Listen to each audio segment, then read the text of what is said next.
अखिलेश आनंद हूं। चंद्रयान 3 की लैंडिंग का लम्हा काफी पास आ चुका है और इस ऐतिहासिक लम्हे को और यादगार बनाने के लिए हम आ चुके हैं इंटरनेशनल स्पेस स्टेशन में। धरती से करीब 400 किलोमीटर ऊपर अंतरिक्ष में हम इस वक्त मौजूद हैं।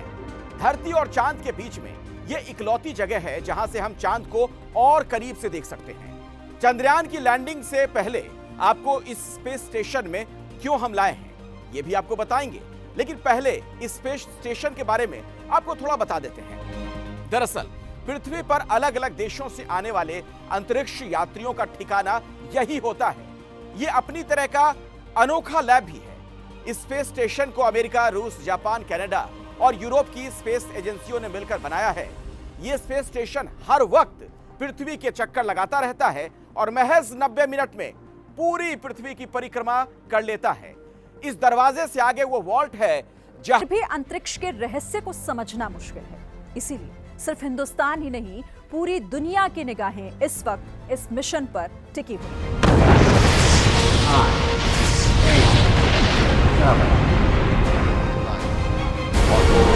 India's heaviest GSLV Mark III launcher from Satish Dhawan Space Center at Srihari. The launcher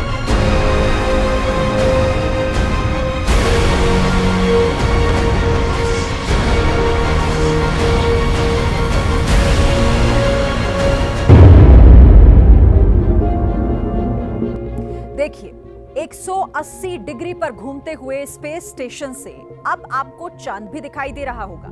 वही चांद जिसे फतह करने के लिए हमारा चंद्रयान पहुंचने वाला है।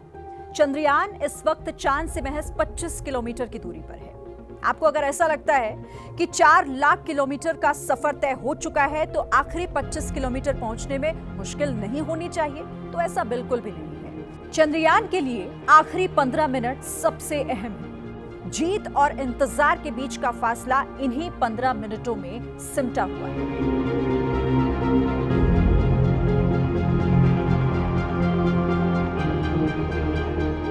पंद्रह मिनट, वो 15 मिनट जो हिंदुस्तान की तकदीर, तस्वीर हमेशा के लिए बदल देंगे। और यह पता लगाया जा सकेगा कि चंद्र, चांद की सतह और उपसतह के कितने भाग में पानी है।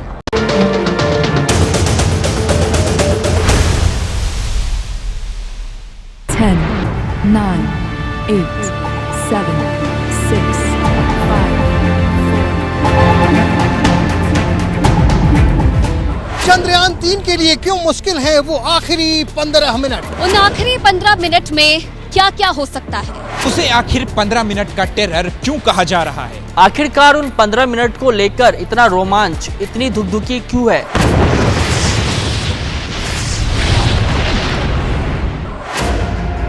आखिरी 15 मिनट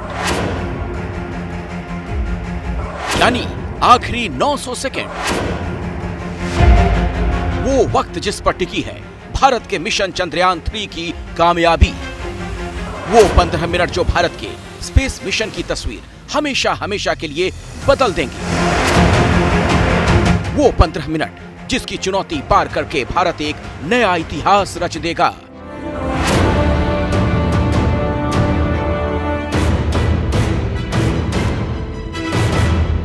आखिर चांद पर उतरने के दौरान के वो 15 मिनट इतने अहम क्यों हैं? दरअसल 2019 में वो आखिरी 15 मिनट ही थे जब भारत के चंद्रयान 2 मिशन को झटका लगा था। 4 साल पहले लॉन्च हुआ चंद्रयान 2 लैंडिंग के आखिरी 15 मिनट में ही क्रैश हो गया था। इसीलिए वो आखिरी 15 मिनट चंद्रयान 3 के लिए भी बहुत अहम माने जा रहे हैं। चंद्रयान 3 23 अगस्त को जब चांद पर सॉफ्ट लैंडिंग करेगा, वो वक्त होगा भारतीय समय के मुताबिक शाम 6:04।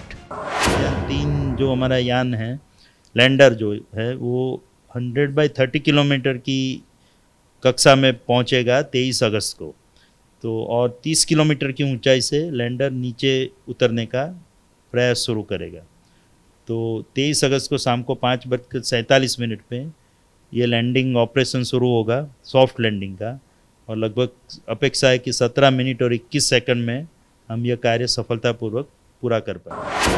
लेकिन इससे पहले के 15 मिनट बहुत ही निर्णायक रहने वाले हैं। वो इसलिए क्योंकि लैंडिंग की जो प्रक्रिया होगी वो उन्हीं आखिरी 15 मिनट के भीतर शुरू होगी। पहला चरण रफ ब्रेकिंग। इसमें चंद्रयान की स्पीड कम की जाएगी। यहाँ चंद्रयान की स्पीड 358 मीटर प्रति सेकंड रह जाएगी। दूसरा चरण एल्टीट्यूड होल्ड फेज। इसमें चंद्रयान 3 चंद्रमा की सतह से महज 7.4 किलोमीटर की ऊंचाई पर होगा।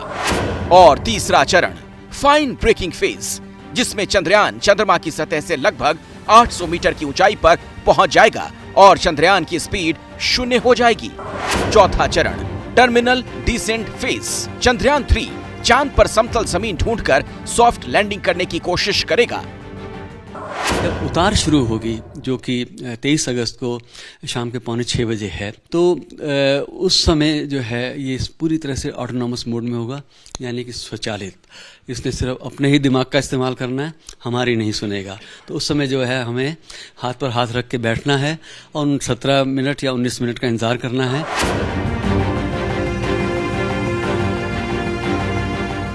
आखिरी 15 मिनट की पूरी प्रक्रिया में सबसे बड़ी चुनौती है चंद्रयान 3 की स्पीड कम करना। वो काम करेंगे लैंडर को गति देने वाले थ्रस्टर। लैंडर में 4 थ्रस्टर लगे हैं जो उल्टी दिशा में चलेंगे और उन्हीं से चंद्रयान 3 की स्पीड कम होगी। जहाँ तक हमारा चंद्रयान 3 पहुंचा है, वहाँ हम चंद्रयान 2 को भी ले जा चुके हैं। हमारे लिए पॉसिबल था और हमने इम्पैक्ट भी चांद पे किया हुआ है। अब हमारे को कंट्रोल करके एक बहुत तेजी से मूव करते हुए एक यान को सीधा होल्ड करना है और उसको धीरे धीरे उतारना है। मैं सबको बता दूं कि चांद का जो सरफेस है और उसकी जो ग्रेविटी है वो बहुत ही डिफिकल्ट टेरेन है। यूनिवर्स में मतलब हमारे आसपास सौर मंडल में मंगल पे जाना आसान है, लेकिन चांद पे उतरना बड़ा मुश्किल है। जैसा कि इस बात से ही विदित हो रहा है कि भारत पहला देश बनने वाला है जो उस जगह पे उतारेगा जिसको चांद का सदर्न पोल रीजन कहा जाता है। लेकिन चांद पर चूंकि कोई वायुमंडल नहीं, इसीलिए चंद्रयान 3 के लैंडर की लैंडिंग ऐसे संभव नहीं है जैसे कि धरती पर किसी विमान की लैंडिंग होती है। लैंडिंग के लिए चंद्रयान 3 के लैंडर में रॉकेट लगाए गए हैं, जिनके जरिए इसरो के वैज्ञानिक लैंडर की स्पीड को कंट्रोल करके धीमी गति से सॉफ्ट लैंडिंग करने का प्रयास करते हैं। इसमें सबसे अहम आखिरी 15 मिनट होते हैं। चंद्रयान 2 की लॉन्चिंग में यही 15 मिनट अहम साबित हुए थे। 2019 में कामयाबी के नजदीक था चंद्रयान 2। लैंडर मॉड्यूल चंद्रमा की सतह पर 2.1 किलोमीटर की ऊंचाई तक पहुंच गया था। इसके बाद एक छोटी सी तकनीकी गड़बड़ी हुई और लैंडर मॉड्यूल क्रैश हो गया। Vikram lander descent was as planned and normal performance was observed up to an altitude of 2.1 kilometre. Subsequently, the communications from the lander to ground station was lost. The data is being analyzed. तो आखिरी 15 minute का समय चंद्रयान 3 के लिए critical तो है ही, लेकिन उनमें भी आखिरी 2.5 सेकंड का वक्त बहुत ही मुश्किल वक्त होगा। ये वो वक्त होगा जब चंद्रयान 3 का लैंडर तेजी से चंद्रमा की सतह की ओर गिरने लगेगा। जब लैंडर चांद की सतह पर गिरने लगेगा तो इसकी स्पीड बहुत तेज होगी, लेकिन वो आखिरी 2.5 सेकंड कैसे अहम हैं, इसे ऐसे समझिए। धरती से चंद्रमा तक एक रेडियो सिग्नल भेजने में लगभग 1.3 सेकंड का समय लगता है। उसी सिग्नल को दोबारा जमीन तक पहुंचने में 1.3 सेकंड का समय लगता है। इस प्रकार चंद्रयान लैंडर पृथ्वी पर एक सिग्नल भेजता है और प्रतिक्रिया में दूसरे सिग्नल को उस तक पहुंचने में 1.3 सेकंड का समय लगता है। इसका मतलब ये कि इसे पूरा होने में लगभग 2.5 सेकंड का समय लगता है। मतलब कई 100 किलोमीटर प्रति घंटे की रफ्तार से चंद्रमा पर गिरने वाले लैंडर को नियंत्रित करने में 2.5 सेकंड का समय लगता है। तो सवाल ये, उन आखिरी 15 मिनट के चैलेंज के लिए इसरो कितना तैयार है? आखिरी 15 मिनट के खतरों से निपटने के लिए चंद्रयान 3 में क्या इंतजाम किए गए हैं? इसे 4 साल पहले चंद्रयान 2 लॉन्च करने वाले इसरो के तत्कालीन चीफ के सिवन से बेहतर भला कौन बता सकता है? This time it will be a grand success. This time the system is based on the lessons we learned from Chandrayaan 2. So this time the system is going with a more ruggedness. तो इसरो के पूर्व chief के सिवन कह रहे हैं चंद्रयान 3 की grand success तय है, यानी आखिरी 15 मिनट के टेरर से निपटने के मुकम्मल इंतजाम किए गए हैं। चंद्रयान 3 का पूरा सिस्टम एकदम दुरुस्त है, जिसकी गवाह है उसकी भेजी चांद की ये सबसे नई तस्वीर, जिसे इसरो ने जारी किया। इसका मतलब ये हुआ कि भारत एक नया इतिहास रचने के एकदम करीब है। इसरो चांद पर भारत की बुलंदी का झंडा गाड़ने वाला है।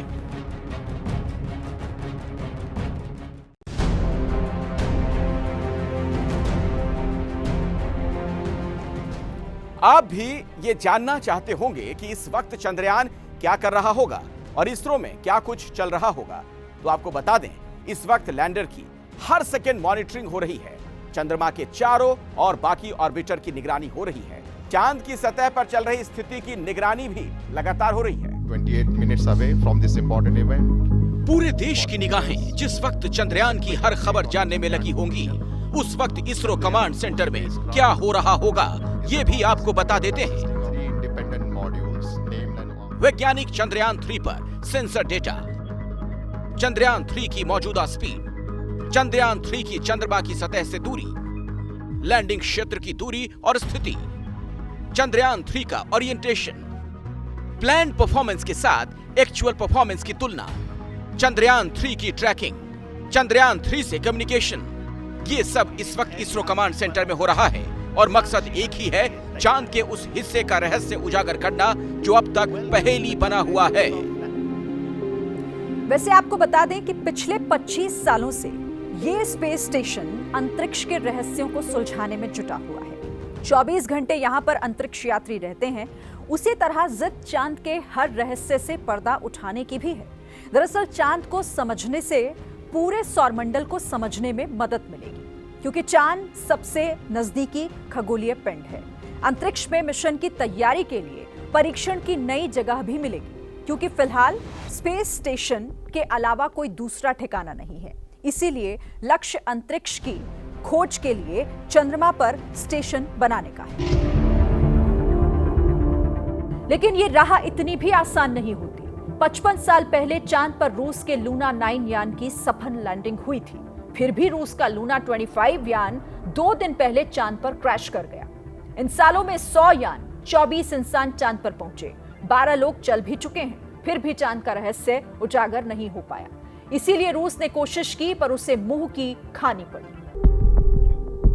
चंद्रयान 3 की लैंडिंग से ठीक पहले रूस का लूना 25 अनियंत्रित कक्षा में घूमने के बाद चंद्रमा से टकराकर दुर्घटनाग्रस्त हो गया। 4 साल पहले चंद्रयान 2 की स्पीड भी कंट्रोल में नहीं रह पाई थी। अब चंद्रयान 3 की लैंडिंग से ठीक पहले यह दुर्घटना हुई। रूस की अंतरिक्ष एजेंसी रोसकोस्मोस ने कहा है कि असामान्य स्थिति की सूचना के बाद उसका लूना 25 से संपर्क टूट गया।